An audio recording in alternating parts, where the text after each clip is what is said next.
एक बार की बात है, एक बूढ़े इंसानों का ट्रिप हिमालय पे घूमने के लिए निकला था। सबकी उम्र 50 साल से ऊपर की थी। तब तक एक इंसान को एक महात्मा का आश्रम दिखाई देता है। उसने सुन रखा था कि हिमालय में बहुत से ऐसे महात्मा रहते हैं जिनके पास बहुत सारी बीमारियों का समाधान है। इसी इरादे से वो उनके पास जाता है। आश्रम के अंदर उसको एक महात्मा दिखाई देते हैं, जो महात्मा काफी ध्यान मुद्रा में एक पैर के नीचे ध्यान कर रहे थे। वो उनके पास जाता है और उनको प्रणाम करता है और कहता है, महात्मा बुरा न माने तो मैं आपसे एक बात पूछूं, मैं काफी दूर से आया हूं। महात्मा कहते हैं, बेझिझक तुम पूछो, क्या बात है। वह बताता है कि मैं पेशे से एक व्यापारी हूं, लेकिन मुझे चैन से नींद नहीं आती। मैं जब भी सोने जाता हूं, मेरे दिमाग में बहुत सारे ख्याल आने लगते हैं। दिमाग तरह तरह की बातें सोचता है। दिन भर भले ही कोई ख्याल आए या ना आए, लेकिन रात को सोते वक्त फालतू अक्सर ख्याल हमें परेशान करते हैं और उन विचारों में ही कब 2-3 घंटे निकल जाते हैं पता नहीं लगते। मन में काफी उलझन रहती है और न चाहते हुए भी हमें नींद नहीं आती। एक तो दिन भर थके रहते हैं, ऊपर से रात को जब सोने का वक्त होता है तो उस टाइम भी नींद नहीं आती। अब आप इसका उपाय बताइए कि गहरी नींद का रहस्य क्या है और हम कैसे चिंता मुक्त होकर चैन से सो सकते हैं। महात्मा मुस्कुराए और बोले, तुम्हें पता है, इंसान के जीवन का सबसे बड़ा खुशी का राज नींद है। महात्मा ने कहा, तुम कामयाब हो या ना हो, लेकिन अगर तुम चैन की नींद ले रहे हो तो तुम जीवन में स्वस्थ हो सकते हो। इसलिए स्वस्थ रहने के लिए एक अच्छी नींद जरूरी है। अगर इंसान सही तरीके से सो नहीं सकता तो उसकी सुबह कभी भी अच्छी हो नहीं सकती। वो सुबह सुबह तनाव में उठेगा और उसका सर भारी सा होगा। वो फिर कैसे चिंता मुक्त होकर अपने दिन की शुरुआत करेगा, जिसकी वजह से उसका पूरा दिन यूं ही बेकार चला जाता है। इसीलिए अगर चैन की नींद नहीं है तो जीवन में तुम जितना भी धन दौलत या खुशियां बटोरने की कोशिश कर लो, तुम्हारे हाथ कुछ सुकून नहीं आने वाला। इसीलिए अच्छी नींद जरूरी है। बड़े बड़े राजा महाराजा जिनके पास अपार संपत्ति और धन होते हुए भी वो कभी भी चैन की नींद सो न सके। इसीलिए चिंता मुक्त जीवन और चैन की नींद का बड़ा ही आपस में गहरा संबंध है। ये बड्ढे ही तकदीर वालों को मिलती है। उस इंसान ने कहा, महात्मा आप ही बताइए, आखिर हम कैसे चैन की नींद सो सकते हैं, क्योंकि मैं बहुत परेशान हूं। महात्मा ने कहा, चलो ठीक है, मैं तुम्हें आज गहरी नींद के रहस्य के बारे में बताता हूं। आशा है कि तुम जीवन में हमेशा इस बात को याद रखोगे और तुम चैन की नींद सो पाओगे। महात्मा ने कहा, क्या तुम आज रात के लिए हमारे आश्रम में रुक सकते हो? उस दिन बोला, हाँ बिल्कुल, मैं आपके आश्रम में रुक सकता हूं। रात हो गई। वो महात्मा उसे अपने आश्रम में ले गए। वो इंसान चुपचाप बैठ के उनके दिनचर्या देखने लगा। वो बड़े ही प्यार से अपने बर्तनों को धो रहे थे, फिर सब्जियों को काटे और उन्हें चूल्हे पर पका के सादा भोजन करके बड़ी ही चैन की नींद के साथ अपनी कुटिया में जाकर सो गए। उसे भी भोजन कराया, बिस्तर दिया, हालांकि उसे नींद नहीं आ रही थी। वो तो ये सोच रहा था कि महात्मा इतना सादा भोजन करके कैसे चैन की नींद सो जाते हैं। देखो, हिल तक नहीं रहे। 2-3 घंटे बीत गए, लेकिन वो सिर्फ महात्मा के बारे में और उनके आश्रम के बारे में ही सोच रहा कि कितना शांत आश्रम है, कितने हरे भरे पेड़ है, चहचहाती चिड़िया, सादा भोजन, सिंपल सा बिस्तर, छोटी सी झोपड़ी, और उसमें महाराज कैसे चैन की नींद ले रहे हैं। और एक हमारे पास इतना धन संपत्ति होते हुए भी सब कुछ मिलकर भी चैन की नींद नहीं आती। महात्मा ने उसे बोला था कि अगली सुबह उठूंगा तो मैं तुम्हें तुम्हारे सवालों का जवाब दूंगा। वो सिर्फ सुबह के इंतजार में था कि महात्मा सुबह उठेंगे और मुझे मेरे सवालों का जवाब देंगे। रात के 12-1 बजने वाले थे और उसे आज भी नींद नहीं आ रही थी। उससे रहा नहीं गया। उसने सोचा, क्यों ना मैं इनका आश्रम में भ्रमण ही कर लूं। इसी इरादे से वो आश्रम में भ्रमण करने के लिए निकल पड़ा। करीब जाकर देखा तो महात्मा एकटक सिर्फ एक तरह अपना मुंह करके बड़े ही चैन की नींद से सो रहे थे। उनके चेहरे पर ऐसी एम शांति थी, ऐसी शांति जैसे कि कई सालों से नींद में है, आपके गहरी नींद में सो रहे हो। वो उन्हें सोते हुए एकटक देखने ही लगा और फिर उसे लगा कि अब उसे भी जाके सो जाना चाहिए, लेकिन उसे रात को नींद नहीं आई और पूरी रात भर वो इंसान जागता ही रह गया। अंत में सुबह हो गई। महात्मा उठे और अपना दिनचर्या शुरू कर दिए।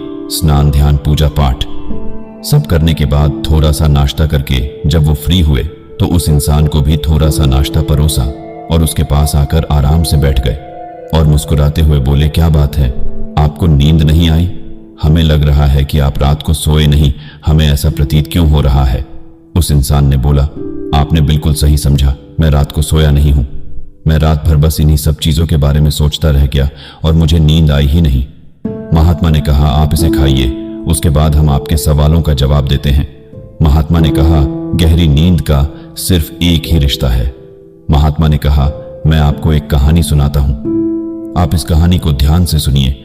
हमारे आश्रम में गुरु थे, वो जब भी सोते थे वो सिर्फ एक दिशा में होकर सो जाते थे, मतलब पूरी रात वो हिलते भी नहीं थे। जिस अवस्था में वो रात को सोते उसी अवस्था में सुबह उठते थे। मैं उस समय बहुत छोटा था और आश्रम में नया नया आया था। मेरे से रहा नहीं गया और एक दिन ठीक यही 12:01 बज रहे थे। मैं उनके पास गया और सवाल पूछने के इरादे से उनके पास बैठ गया। वो सो तो रहे थे लेकिन फिर भी मैं उन्हें जगाया और बोला कि महात्मा, आप ऐसे कैसे सोते हैं? जिस अवस्था में सो रहे हैं सुबह भी उसी अवस्था में उठ जाते हैं। आप रात को हिलते भी नहीं हैं, आप ऐसे कैसे सोते हैं? और आपके इस गहरी नींद का रहस्य क्या है? आप मुझे कृपा करके इन सब चीजों के बारे में बताइए। तब महात्मा बोले, एक साधारण इंसान और एक योगी की नींद में बहुत फर्क होता है। एक साधारण इंसान की नींद और एक महात्मा की नींद, दोनों में समानता नहीं है। हम जब सोते हैं तो हम सारी चिंताओं का त्याग कर देते हैं। हम बस सिर्फ सोने के इरादे से यहाँ पर लेट जाते हैं। हम मन में फालतू ख्यालों को लाते ही नहीं। आध्यात्मिक नींद और एक साधारण नींद, दोनों में बहुत फर्क है। एक साधारण इंसान का कोई समय निर्धारित नहीं होता। जब वो सोता है उस वक्त भी काम में होता है। जब वह ध्यान करता है उस वक्त भी वो काम के बारे में सोचता रहता है। उसके विचार कभी रुकते ही नहीं। अब जिसके विचार ही नहीं रुकेंगे वो भला जीवन में शांत कैसे हो सकता है? जीवन के आखिरी पल में भी वो कुछ न कुछ सोचता ही रहता है। देखो, सोचना मन का स्वभाव है, लेकिन हर वक्त सोचना इंसान को बीमार कर देता है। इसीलिए इंसान को सही से नींद नहीं आती। लेकिन जब इंसान चिंता मुक्त होता है तो उसका मन हल्का होता है और जिस अवस्था में होता है वो उसी अवस्था में सो जाता है और उसी अवस्था में उठता भी है, ठीक एक छोटे बच्चे के समान। और उसके सुबह काफी ताजगी के साथ, एक ऊर्जा के साथ शुरू होती है और वो कभी नहीं थकता। अब मैं तुम्हें जो बता रहा हूं उन बातों को ध्यान से सुनो। सोने का सही तरीका में से सबसे पहली बड़ी गलती होती है वो है तुम्हारा शयन कक्ष, यानी सोने की एक खास जगह। शयन कक्ष का मतलब यह है कि हमें जहां सोना होता है हम वहीं पे खाना खाते हैं, वहीं पे बातें करते हैं, वहीं पे बहुत सारी क्रियाएं करते हैं, जिसकी वजह से दिमाग उस शयन कक्ष को भी एक आम जगह मान लेता है। तुम बस ये बात सोचकर देखो, मान लो तुम्हें एक ऐसा कमरा दिया जाए जिसका उपयोग सिर्फ सोने के लिए किया जाए। जैसे ही तुम सो के सुबह बाहर निकलो उसके बाद तो दरवाजा को बंद कर दिया जाए। उस कमरे में बस एक आरामदायक एक चटाई बिछाई हो, पीने के लिए ठंडा पानी हो, और उस रूम में और उस कमरे में तुम सोने के बाद दोबारा दिन में कभी प्रवेश कर ही नहीं सकते। तुम उस कमरे में तभी प्रवेश कर पाओगे जब तुम्हारा सोने का वक्त होगा, यानी रात को तुम्हें उस कमरे की चाबी दी जाए। तुम सोचो, कमरे में जाने से पहले तुम्हारी सारी चीजें ले ली जाएं, सिर्फ कपड़ों के सिवाय तुम्हारे पास कुछ भी ना हो। अब तुम उस कमरे में क्या करोगे? जाते ही तुम्हें उस कमरे में नींद आ जाएगी, क्योंकि तुम्हारे पास करने के लिए कोई काम नहीं होगा। इसीलिए सोने की जगह का सिर्फ नींद के लिए ही उपयोग की जानी चाहिए। तभी दिमाग को लगेगा ये जगह सिर्फ सोने के लिए ही बनी है, और जैसे तुम उस जगह पे जाओगे तुम्हें तुरंत नींद आ जाएगी। दूसरी ओर सबसे बड़ी गलती, नियमित नींद काल, यानी सोने के समय को निर्धारित करो। मुझे पता है कि आजकल की भागदौड़ भरी जिंदगी में टाइम से सोना कितना मुश्किल है, लेकिन फिर भी हमें कोशिश करनी चाहिए कि हम समय से सोएं। जब समय से सोएंगे नहीं तो समय से हम कैसे उठ पाएंगे? इंसान के शरीर को खुश रहने के लिए और स्वस्थ रहने के लिए एक नियमित टाइम के लिए नींद जरूरी है, क्योंकि जब हम नींद में होते हैं तो हमारा दिमाग हमारी हेल्प करता है। और तुम बिना टाइम के सोते हो, बिना टाइम के उठते हो, तो फिर भला सही से नींद कैसे आएगी? तीसरी गलती, एक निश्चित तय समय पर रात को सोना और एक तय समय पर सुबह उठना आपको आपके शरीर के स्वाभाविक सोने व जागने के क्रम से तालमेल बनाने में मदद करता है। ज्यादातर लोगों को 6-8 घंटे सोने की आदत होती है, इसलिए अपने सोने और जागने के समय को निश्चित कर लें। दिन में सोना अनिद्रा को बढ़ाता है, अतः इससे बचें, और अगर बहुत जरूरी हो तो दिन में कम समय के लिए सोएं। क्या आपको ध्यान है कि 20 मिनट का ध्यान आपको 8 घंटे की नींद से भी अधिक गहरा विश्राम दे सकता है। खुद नियमित ध्यान को आजमाएं और बदलाव को अनुभव करें। 20 मिनट आंख बंद कर बैठकर ध्यान के बाद न केवल आप पुष्प के जैसे ताजा अनुभव करेंगे, बल्कि रात की नींद की गुणवत्ता में भी सुधार का अनुभव करेंगे। Screen time. आजकल के दौर में हर कोई सोशल मीडिया चलाता है और हर कोई फोन देखते देखते ही सोने की कोशिश करता है, लेकिन ये चीजें गलत है। रात का वक्त सिर्फ सोने के लिए बना होता है, इसीलिए रात के वक्त में ज्यादा रोशनी आंखों को अक्सर भ्रमित करती है। इसीलिए ज्यादा फोन देखना हमारे स्वास्थ्य के लिए हानिकारक है। तुम एक काम करना, तुम कभी फोन की जगह कोई किताब को पढ़ते पढ़ते सोने की कोशिश करना। तुम देखोगे, तुम जैसे ही किताब खोलोगे तुम्हें पढ़ते पढ़ते नींद आ जाएगी। इसीलिए ये एक अच्छा उपाय हो सकता है कि तुम फोन की जगह किताब को पढ़ते पढ़ते सोने की आदत डालो। ये तुम्हारी ज्ञान के साथ सोने में भी बहुत हेल्प करेगा। रात को सोते टाइम फोन चलाना यानी बीमारियों को दावत देना। इसीलिए ये सब, वो भी सादा भोजन और उचित भोजन। तुम फालतू की चीजें खाओगे तो भला कैसे तुम्हें नींद आएगी? और जब तक पेट पाचन क्रिया कर रहा होता है तब तक तुम भला कैसे सो पाओगे? इसीलिए इस बात का भी तुम ध्यान रखो। तुम हल्की चीजें, हर्बल चीजें, आयुर्वेदिक चीजें खा सकते हो जो तुम्हारे पेट के लिए हल्का हो। ज्यादा हैवी या ज्यादा मसालेदार भोजन करके तुम कभी भी चैन की नींद नहीं सो सकते, क्योंकि जब तक वो पाचन क्रिया समाप्त नहीं होगी तब तक तुम्हें चैन की नींद नहीं आएगी। और नींद आ भी गई तो सुबह को तुम्हारा पेट खराब हो सकता है। आपको अपने भोजन का समय ठीक करना होगा, विशेष रूप से सांझ के भोजन का। पाचन तंत्र की अपनी एक प्राकृतिक लय है जो शाम को धीमी हो जाती है। देर से भोजन करने से पाचन तंत्र पर जोर पड़ता है और शरीर को अतिरिक्त काम करना पड़ता है, जबकि उस समय उसे आराम करना चाहिए। उत्तेजक आहार से बचें। शाम के समय हल्का और आसानी से पचने वाला सात्विक आहार ही लें। दूध, मक्खन, फल, सब्जी और अनाज पाचन तंत्र के लिए सौम्य होते हैं और निद्रा के लिए सहयोगी भी। इसीलिए इन बातों का ध्यान दो कि सोते वक्त कभी भी मसालेदार या ज्यादा हेवी भोजन करके मत सो, नहीं तो तुम बीमार हो जाओगे।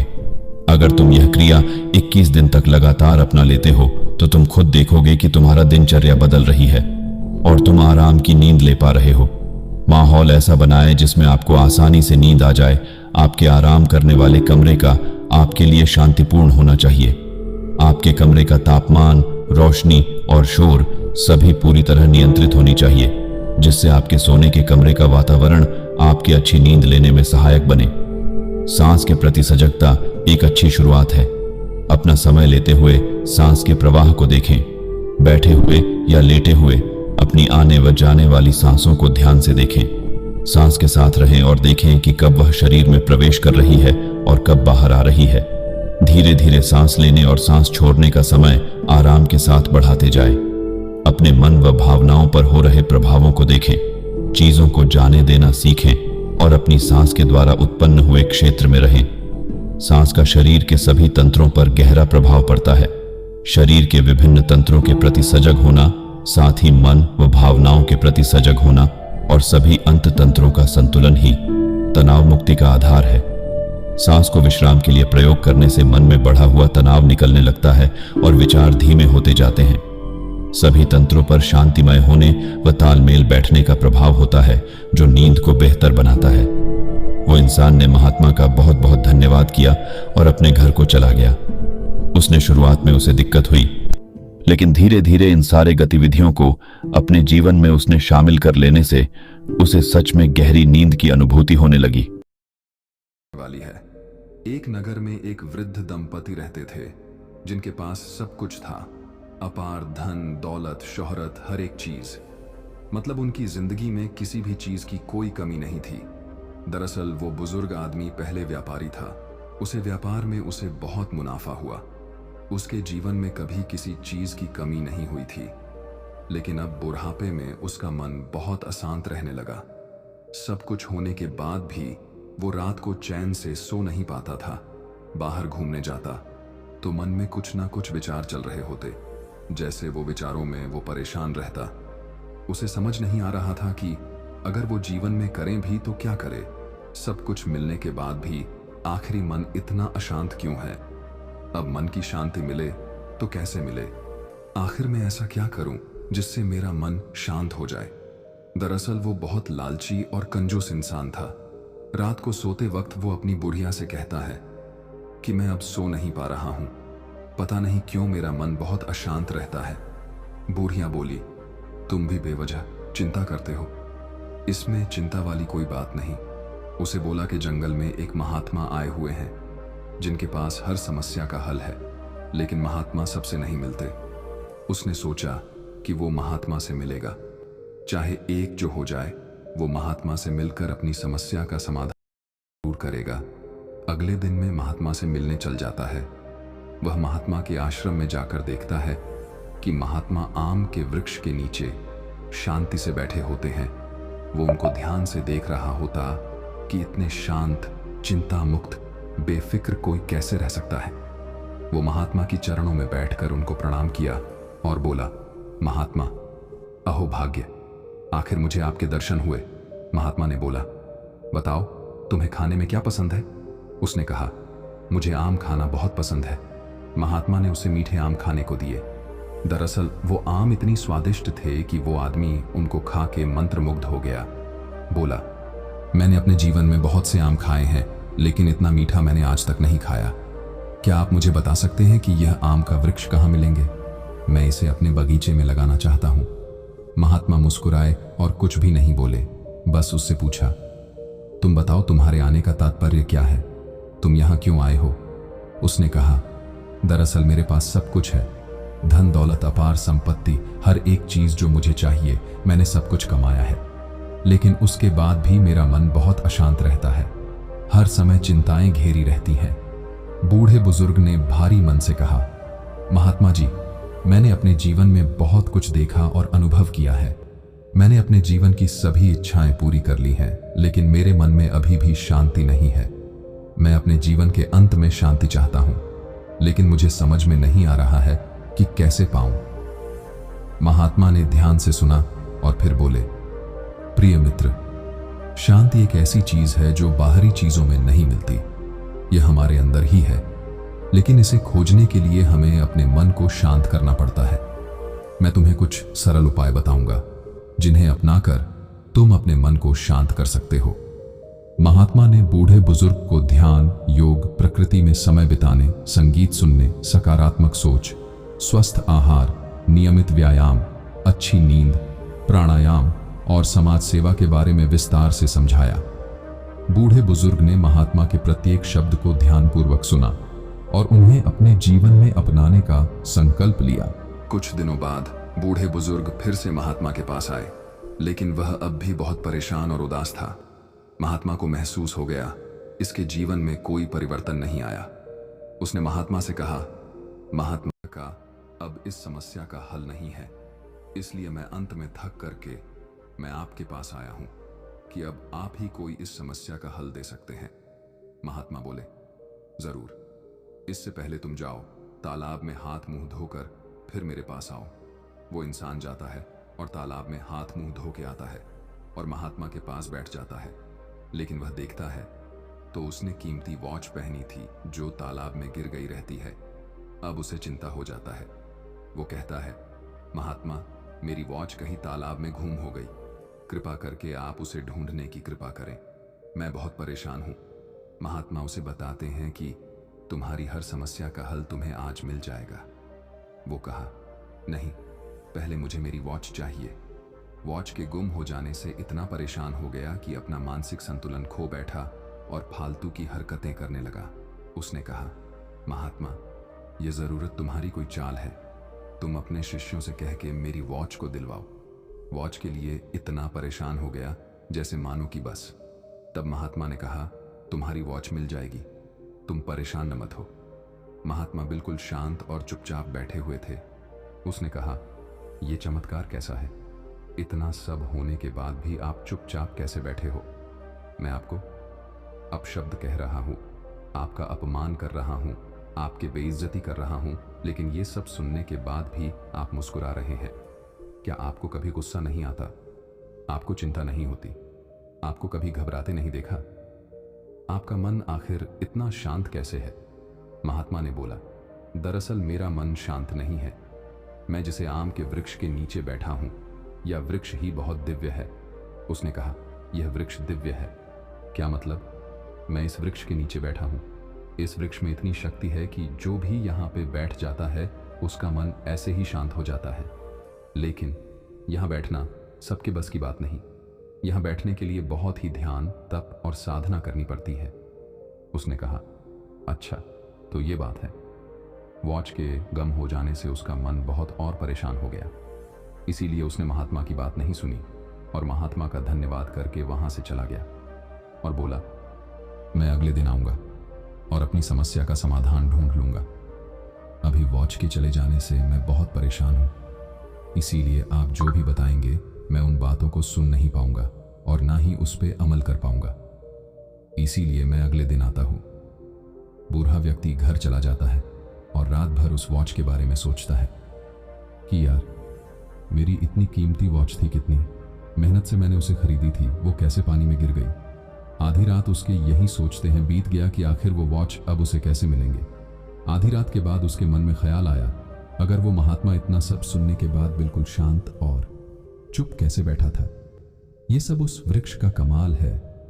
लेकिन महात्मा ने कहा कि इस वृक्ष के नीचे बैठने के लिए हमें तब साधना करने की आवश्यकता है, लेकिन ये सब फालतू की बात है। मुझे लगता है कि ऐसा कुछ नहीं होता होगा। उस वृक्ष के नीचे सिर्फ बैठ जाने से ही मुझे लगता है कि मेरा मन शांत हो जाएगा। रात तक उसके मन ही बस इसी चीजों के ख्याल उसके मन में आते रहे। उसने सोचा, क्यों ना कैसे भी करके वो उस वृक्ष के नीचे बैठेगा और अपने मन को शांत कर लेगा। ये सब कहने की बात है, लेकिन उस वृक्ष में जरूर कोई ना कोई तो जादू है। फिर उसे निश्चय किया कि बिना तब साधना के उस वृक्ष के नीचे बैठेगा और अपने मन को शांत कर लेगा। क्या पता पेट नीचे बैठते हैं उसके अंदर भी शक्तियां आ जाए और शक्ति आते ही वो अपनी वॉच को भी ढूंढ सके। वो रात को सोच रहा था। रात के 2 बज गए। उसके मन में ख्याल आया कि इस काम को सुबह क्यों अभी अंजाम क्यों नहीं दिया जा सकता। फिर इसी इरादे से उसके मन में ख्याल आया कि क्यों ना वो रात को उस आश्रम पहुंचे। महात्मा तो सो रहे होंगे, वो वृक्ष की जगह खाली होगी। चुपचाप जाकर उस वृक्ष के नीचे बैठ जाए और देखेगा कि क्या चमत्कार हो रहा है। क्या पता शक्तियां मुझे मिल जाएं जिससे वो वॉच भी ढूंढ लें और उसका मन भी शांत रहने लग जाए। इस इरादे से रात को चोरी चोरी वो महात्मा के आश्रम के लिए निकल गया। आश्रम जाकर देखा तो महात्मा अपनी कुटिया में चैन की नींद सो रहे थे। उनके चेहरे पर असीम शांति थी, ऐसे मानो जैसे कि सारी दुनिया के बंधनों से मुक्त, किसी भी प्रकार की कोई चिंता नहीं थी। उनको देख रहा था कि आखिर कोई इतना निश्चिंत होके कैसे सो सकता है। ऐसी नींद सोए उसे तो वर्षों बीत गए हैं। वह बहुत हैरान था। उसने वृक्ष के नीचे नजर डाली तो वृक्ष के नीचे बिल्कुल खाली था और एक रोशनी चल रही थी। उसे यकीन हो गया कि पक्का इस वृक्ष के नीचे ही जादू है। बस अब चुपचाप उसे वहां बैठना है और बैठने के बाद सारी शक्तियां उसके अंदर आ जाएंगी, जिसे वो भी चीजों को समझ पाएगा और उसकी वॉच भी वो शक्ति से ढूंढ लेगा।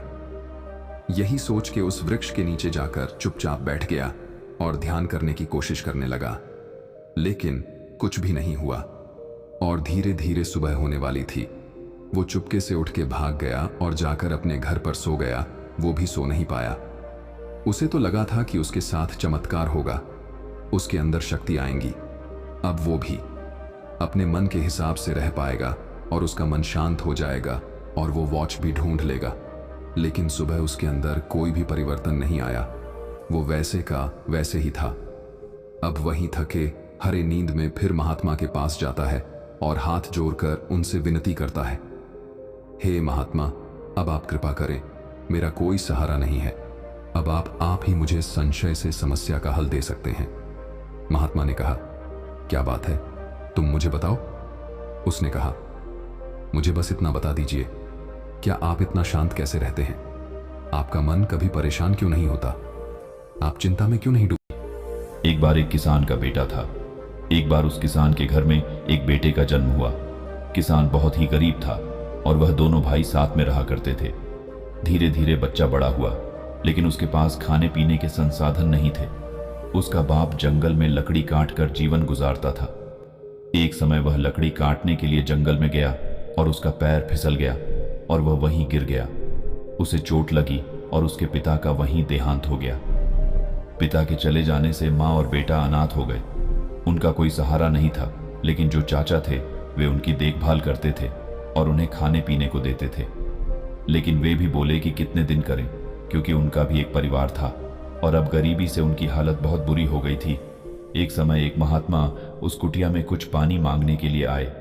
तब उस लड़के की माँ बाहर आई और बोली, महात्मा, हमारे घर में खाने के लिए कुछ भी नहीं है, मैं आपको सिर्फ एक गिलास पानी दे सकती हूँ। महात्मा बोले, मुझे तुम बस एक गिलास पानी दे दो, मुझे और कुछ नहीं चाहिए। माँ अंदर गई और एक गिलास पानी लेकर आई। महात्मा ने पानी पिया, तभी बच्चे के रोने की आवाज सुनाई दी। महात्मा ने पूछा, लगता है आपके घर में शिशु का जन्म हुआ है? माँ ने कहा, हाँ, इस घर में शिशु का जन्म हुआ है, लेकिन यह बहुत ही मनहूस बालक है। माँ ने बताया, इसके पैदा होते ही कुछ समय बाद उसके पिता लकड़ी काटते समय पेड़ से गिर गए और उनका देहांत हो गया। अब हम बिल्कुल अनाथ हैं। महात्मा ने कहा, नहीं, यह कोई मनहूस बालक नहीं है, यह तो यहाँ का राजा है। माँ ने कहा, राजा? यह राजा कैसे हो सकता है? हमारे घर में खाने के लिए कुछ नहीं है, हम इतने गरीब हैं कि कल कैसे जिंदा रहेंगे, इस बारे में सोचकर हमें डर लगता है। और आप कह रहे हैं कि यह एक दिन राजा बनेगा, यह भला कैसे राजा बनेगा? महात्मा ने कहा, इसके हाथों की लकीरों में लिखा है कि एक दिन यह नगर का राजा बनेगा। तब तक लड़के के चाचा आए और इस बात को सुन लिया। उन्होंने कहा, महात्मा जी, आप बेफालतू की बातें कर रहे हो, यह राजा कैसे बन सकता है? हमारी हालत और घर की दुर्दशा देखिए। किसी भी कीमत पर अगर हम कितना भी प्रयास कर लें, हम राजा नहीं बन सकते। महात्मा ने कहा, तुम जितनी मर्जी कोशिश कर लो, लेकिन जो तकदीर में लिखा है वह होकर रहेगा। उस रात उसके चाचा को नींद नहीं आई। वह रात भर सोचता रहा कि अगर महात्मा की बात सच हो गई तो फिर क्या होगा? यह भला राजा क्यों बनेगा? मेरा बेटा राजा क्यों नहीं बन सकता? मेरे बेटे की तकदीर में कुछ नहीं लिखा और इस लड़के की तकदीर में राजा बनना लिखा है, जिसने पैदा होते ही अपने बाप को मार दिया। जो कुछ भी हो जाए, मैं इसे राजा बनने नहीं दूंगा। उसने सोचा कि लड़के को मार देना चाहिए। साधु की बात सच होने से पहले यह काम करना होगा। इसीलिए उसने रात को कुटिया से बच्चे को चुराया और जंगल की तरफ चल दिया। जंगल में एक नदी बहती थी, उसने ले जाकर उस बच्चे को नदी में फेंक दिया और वहां से भाग आया। धीरे धीरे कई साल बीत गए। जंगल में एक महात्मा को वह बच्चा मिला। वह महात्मा बड़े ही तेजस्वी, तपस्वी और विद्वान थे। उसे शिक्षा दी और वह वहीं पला बढ़ा। धीरे धीरे समय बीतता गया और वह बहुत ही होनहार और सुंदर बालक बन गया। उसे हर चीज की ज्ञान थी। समय का खेल बदल गया। एक बार उस नगर का राजा जंगल में शिकार करने के लिए निकला। शिकार का पीछा करते करते वह रास्ता भटक गया। उसे रास्ता नहीं दिखाई दे रहा था कि घर कैसे जाए, क्योंकि जंगल बहुत ही घना और डरावना था। तभी उस पर एक शेरनी ने हमला कर दिया और वह लहूलुहान हो गया। उसके सैनिकों की टोली रास्ते में कहीं भटक गई थी और वह आगे चलने में सक्षम नहीं था। अब राजा को शेर मारने वाला ही था। तभी एक लड़के ने आकर उसकी जान बचाई और शेर को भगाया। राजा हैरान रह गया। उसने पूछा, तुम कौन हो? तुम्हारा नाम क्या है? लड़के ने कहा, मुझे मेरा नाम नहीं पता, लेकिन मैं अपने गुरुदेव के साथ रहता हूं। राजा ने पूछा, कहाँ हैं तुम्हारे गुरुदेव? मुझे उनसे मिलवाओ। लड़के ने कहा, आप पहले अपने घावों और जख्मों को भरिए।